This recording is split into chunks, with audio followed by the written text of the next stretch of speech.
It's showtime. Hello and welcome to this week's Confessions of a Global Changemaker show. Boy, are you in for a treat tonight. Come and join in. We're usually dancing when we come onto the screen. I'm missing that we're not dancing today. We've got our jiggle on. I've just come off of running Ripple Fest, which is a whole week of business festival, and every single time we go live, it's like the music's pumping and it's a little bit crazy. This is very demure and posh in comparison to how I come on. We can dance. I'm ready. Let's do it. Absolutely. Guys and girls, welcome to today's Confessions of a Global Changemaker show. For those of you that are joining us live, hello. For those of you that are watching the replay, hello. So today we have an incredible global change maker with us. You know, I never disappoint. I have the most amazing guests, and this incredible lady that you see on the screen is another pleasure, is another treasure in our toolkit as we are building, branding and expanding our businesses. But we've got a bit of a spin today because this incredible woman, whilst pregnant, she was made redundant, and her entire career took a completely unexpected turn. How many of you, either watching or listening, have had an unexpected turn? Like you had this vision for where you were going, and then whoop, curveball, here you go. Like how many of you have been through that? Give me a yes in the comments if that's happened to you. If it has happened to you, give us a little bit about what happened to you and how did it impact on you as you took that different turn in life. Because this incredible woman, I don't want to tell you too much because I want her to be telling you, but her life took a completely different turn. And the story of her sitting in front of you right now, well, maybe if that redundancy, if that layoff hadn't happened, she wouldn't be sat here with us right now. So ladies and gentlemen, please give us a big round of applause to welcome the founder of Diversely onto the stage, the virtual stage this evening, Miss Marissa Ellis. Welcome to today's show, Marissa. Thank you so much, Sammy. I love your energy. It's an absolute pleasure. Let's get going. No, it's amazing to be here. I'm so looking forward to our conversation. I love the unscripted nature of it. And I'm so happy to share my story and inspire people who are listening to roll with it. Essentially, that's what life's about. It throws unexpected things at you all the time, and your ability to handle those things is what will drive you to success. Yeah, 100%. And of course, like the diversity that you have gone through as you've had your curveballs and you've kind of, got yourself back on your axis again. What was the process of that change? Because I know this is something that you do with other people now. If you could list it for people who are watching now, who might be on the cusp of a transition or might have been thrown into it without even having any kind of inkling that this might be coming, and all of a sudden, bam, life's taken this turn. What would you say are the biggest things that somebody would need to really consider so that they can at least stay in their own power and continue to own their power while they do that? Yeah, I mean, I think that's a great question. Shall I give a bit of context in terms of the journey that I went on and who I am? And then we can dive into some of the details. For the listeners out there, my name is Marissa Ellis. I've spent most of my career in the tech sector, and I was doing very well in the product. I was head of product for a number of different software companies. I was doing a lot of work with services, operational design. And as Sammy mentioned, I was, sitting at my desk one day. I was sort of sucking on a piece of orange, desperately trying not to throw up because I was in those very early stages of being pregnant. I don't know how many listeners have been there, but it's challenging, shall we say. I had my sort of secret stash of food in the drawer, and I got called into my boss's office, and I was told that I was being made redundant. Not only that, but my whole team was being made redundant. The whole organization was completely shifting. They were selling. So it wasn't anything personal. It was just the way it was going to be. Now, the interesting thing for me was that I was pregnant at the time. So I found myself in a very difficult situation of where do I go from here? How will I go and get myself a job when I've got this growing bump? I didn't know what my world was going to look like. Now, I was in a very fortunate position because I'd built up a good reputation. I had lots of expertise. I could help people. So I essentially set myself up as an independent consultant, and I haven't looked back since. That's what I've been doing. And Sammy, you were talking about this, how do you get through these moments? And I think there's this real distinction between knowing when you're in the moment and you're just surviving and you're just needing to, figure out what on earth you're going to do next, and then being able to reflect on that moment more holistically, more objectively, to decide what is the the right thing to do. And I can sort of tell you that at the time when I was in this position, I was just figuring out my next step. I had no vision. I had no strategy. And it's only several years later when I then was able to, my youngest child was in primary school, and I was able to sort of take a step back and reflect.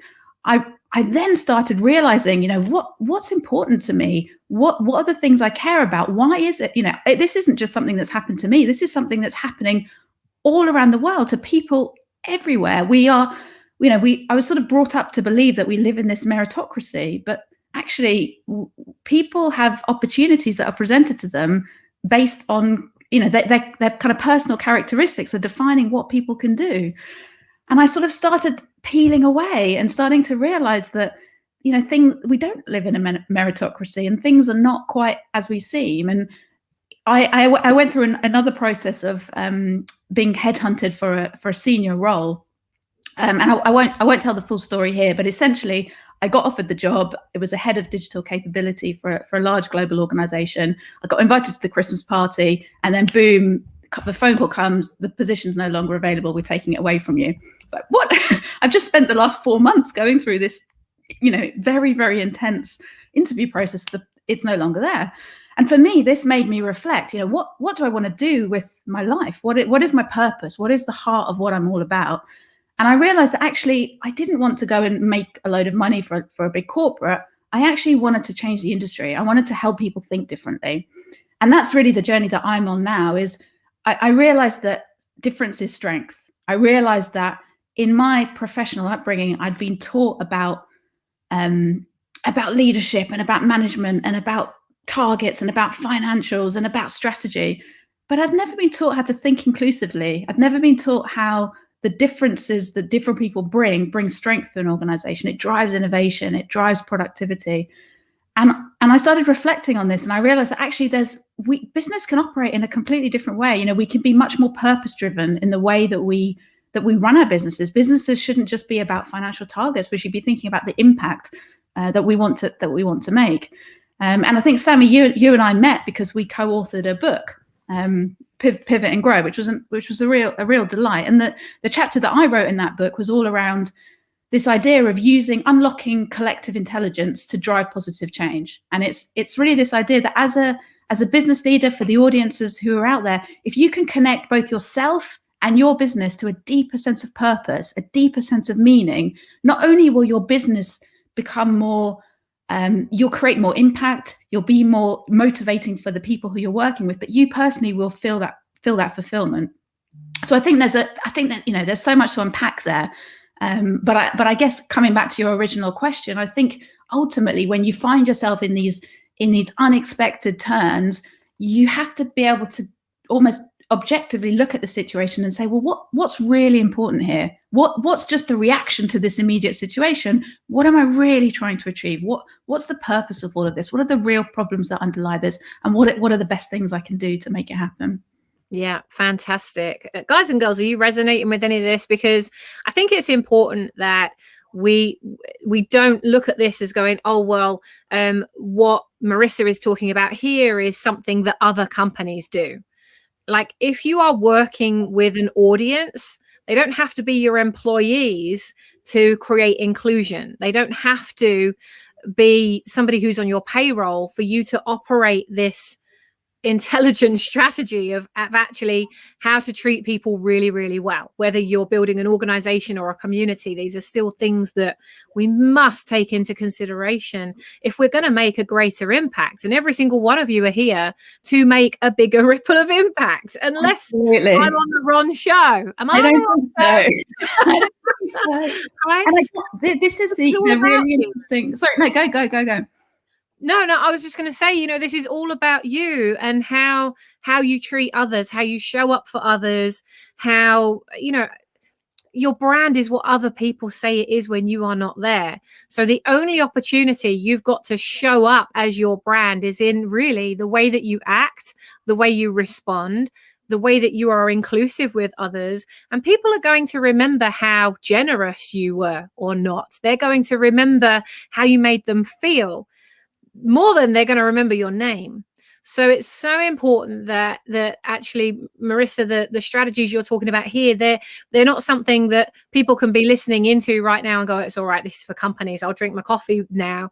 This is a really important conversation that you guys really need to be bringing into your business if you are building a tribe, if you're going to create influence of any kind, if you're going to start writing books or speaking on stage or building communities, building global movements. This is something you need to know. Absolutely. And the amazing thing about what I call inclusive intelligence is once you start building your inclusive intelligence, it's very difficult to switch it off, because you notice things that you didn't notice before. You start to become much more tuned in to the unique needs of the individuals that you're talking to. Yeah. And you you think in a different way, you act in a different way, and you feel different. It ultimately changes everything. And the other interesting thing about it is that it affects everything. It affects the way that you position yourself, the way that you market yourself. It affects the stories that you tell, who those stories resonate with. So it's something that it's kind of been talked about as this kind of sideline thing. But Sammy, you're absolutely right. It's not some sideline consideration. It's a fundamental way of thinking, of being, to ultimately drive the most impact and have the most success for yourself and for your businesses. And everybody that it touches. So, I mean, you've started again effectively, but you've, like many of us, have gone through the corporate route. How many of you came through the corporate route and you're now running your own business? Because I know that I came through that way, and clearly you came through that way, Marissa.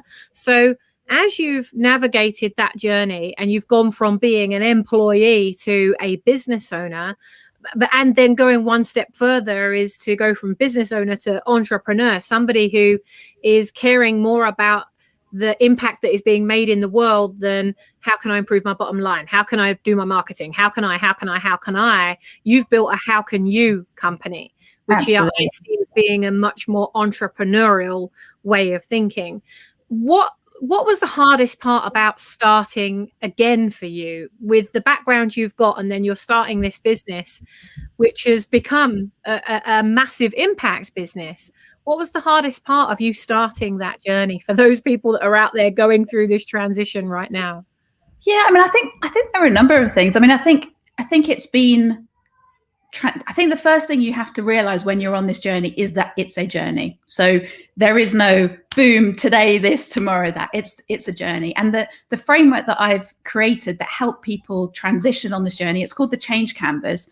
And it helps you realize that, the only constant in business is change. It is the only constant. Everything else is up for grabs. And I think if you can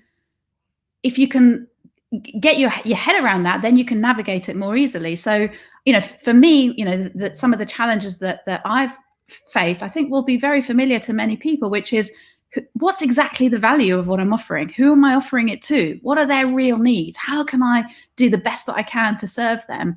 And this is something, when you're first starting out, is that you're iterating and you're learning and you're constantly evolving that. And certainly the change canvas that I've created, I didn't want to be just another voice in the echo chamber of people talking. I wanted to come with solutions. I'm a product person, and I created the change canvas very early on in my journey.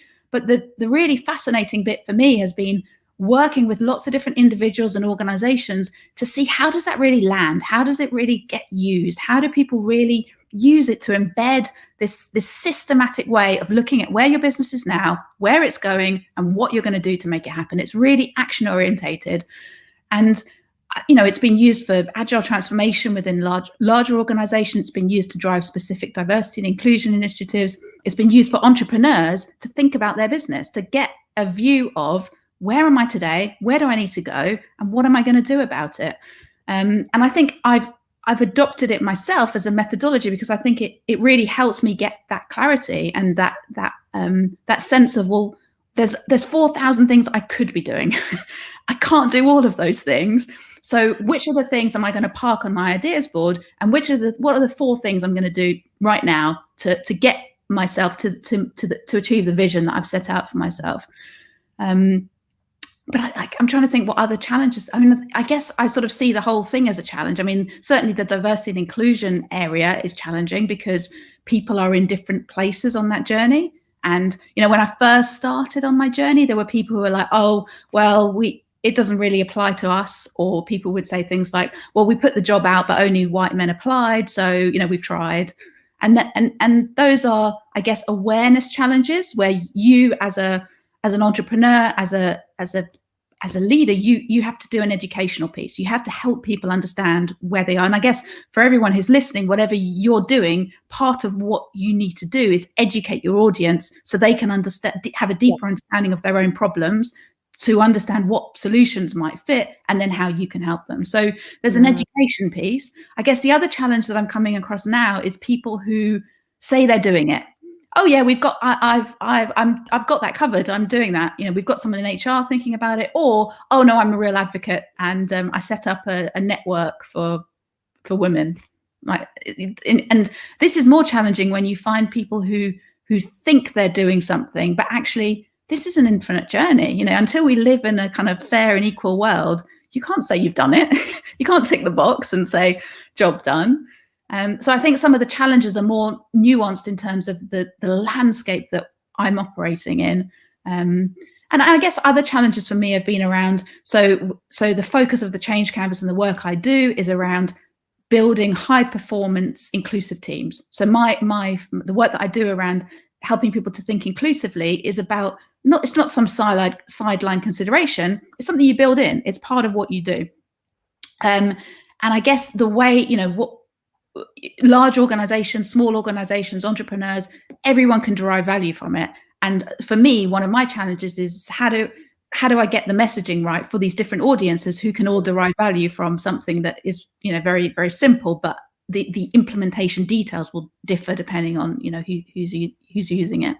You're not alone in that problem. Oh, absolutely. That's why I'm sharing the messaging around it is like one of the number one questions I get. In fact, I actually invented a whole 3-day event, like a weekend event, about 4 weeks ago, called Ripple Maker Live, for people who want to make a greater ripple of impact and have no idea where to start, no idea how to start talking about it, or they've got an idea but it's coming out their mouth different every single time. And it's like, okay, well, how do you round that up and turn that into something that is memorable, repeatable, and shareable, so that you're not the only person that has to deliver it.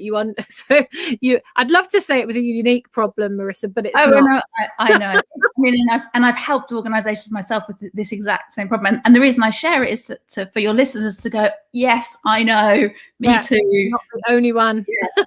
It's not just me grappling with this.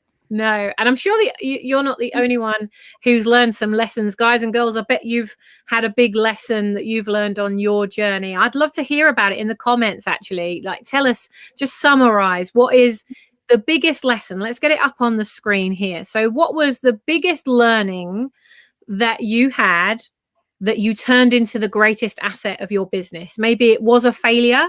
Maybe it was feedback, maybe something happened, but what was it that became maybe even the greatest asset that you have now? Marissa, I'm asking you the same question. Yeah, I thought you might. I'm just thinking what my answer is. I mean, I think I come back to my original statement, which is learning that difference is strength.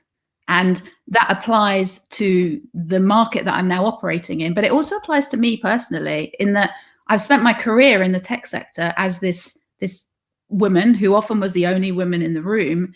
And I spent my time trying to fit in, trying to be like the other people in the room.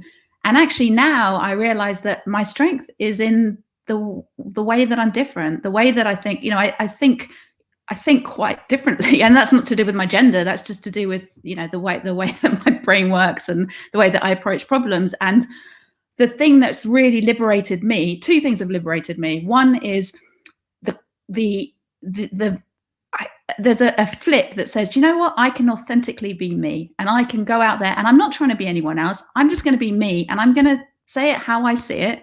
And if the way I see it or say it is different, I see that as strength. I see that as a way to give us collectively a greater view. And to have the confidence to be able to do that is massive. To be able to not walk into a room and go, I just need to agree with what everyone else is saying, is huge. And it takes a lot of self-reflection to be able to even realize when you are doing this, to have that self-awareness to go, oh, do you know what? I actually probably wasn't authentic to myself. I wasn't true to myself then.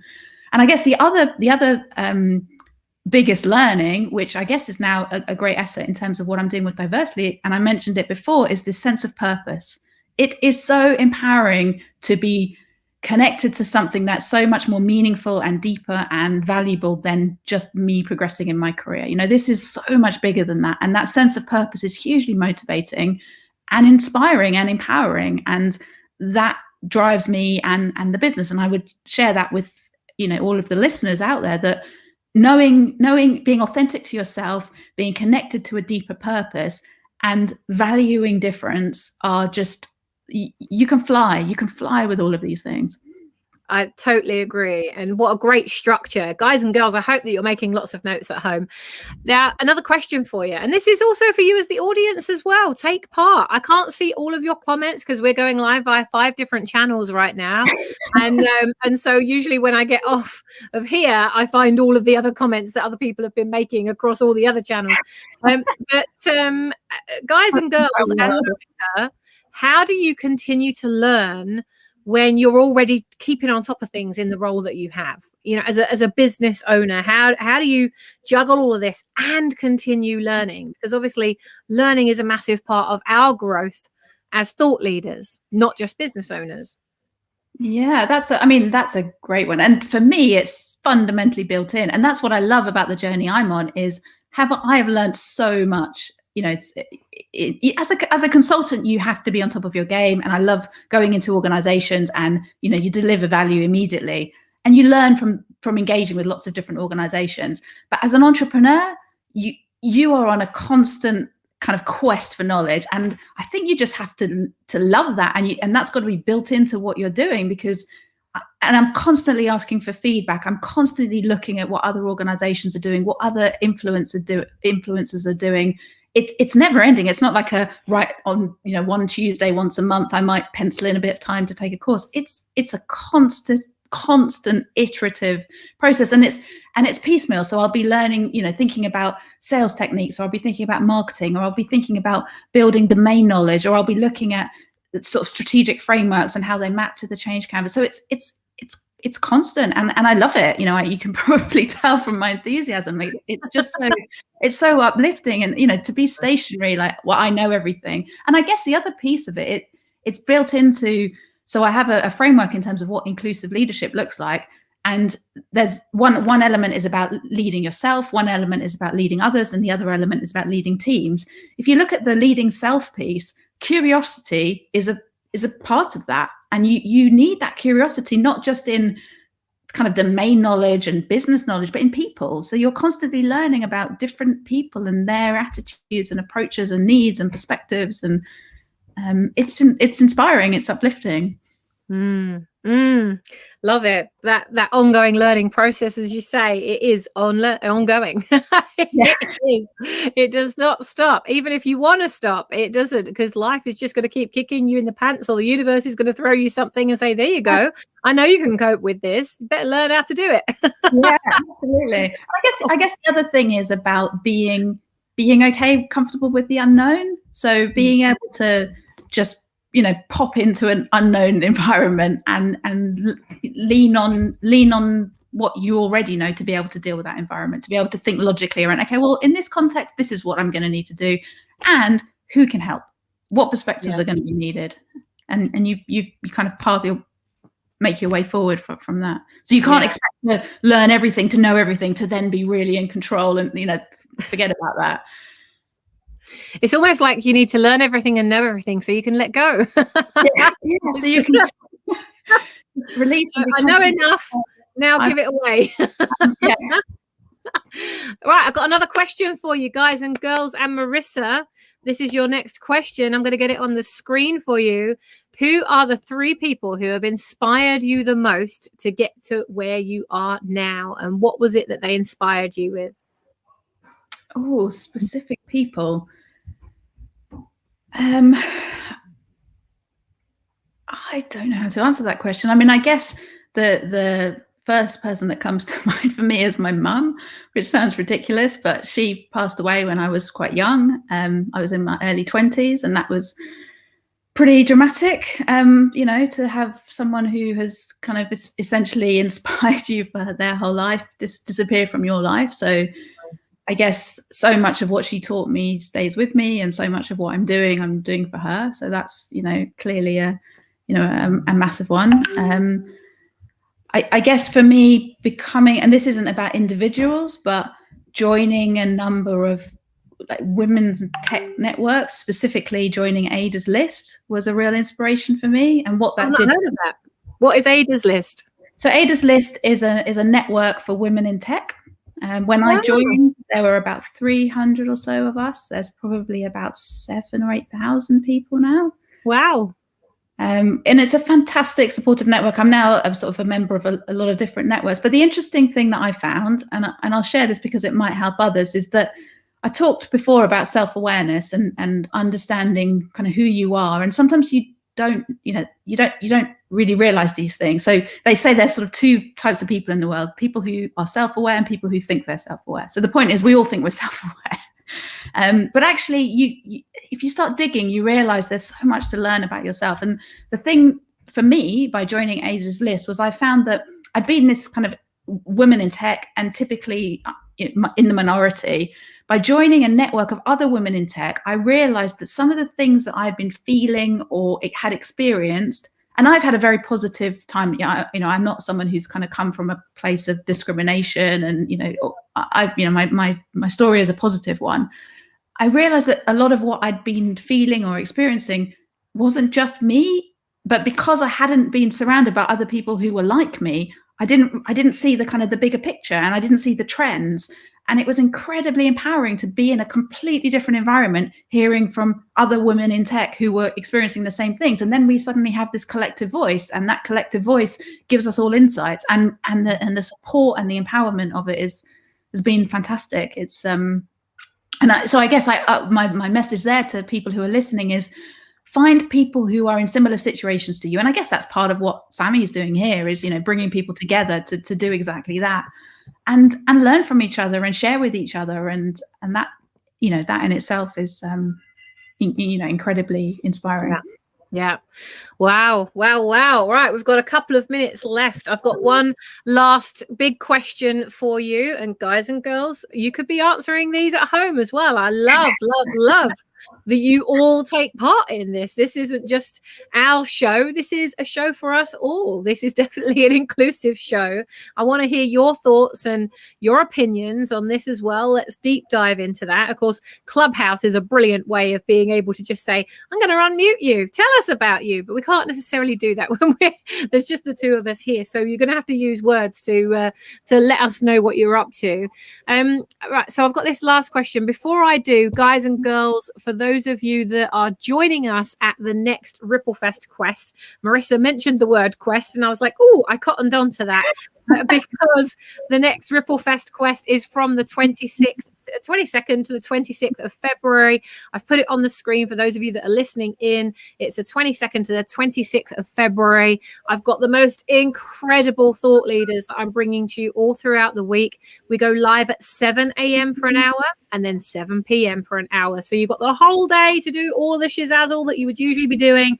But I want to bring you working on your personal brand in the mornings, and then you're working on your business brand in the evening. So that's the difference between the two things.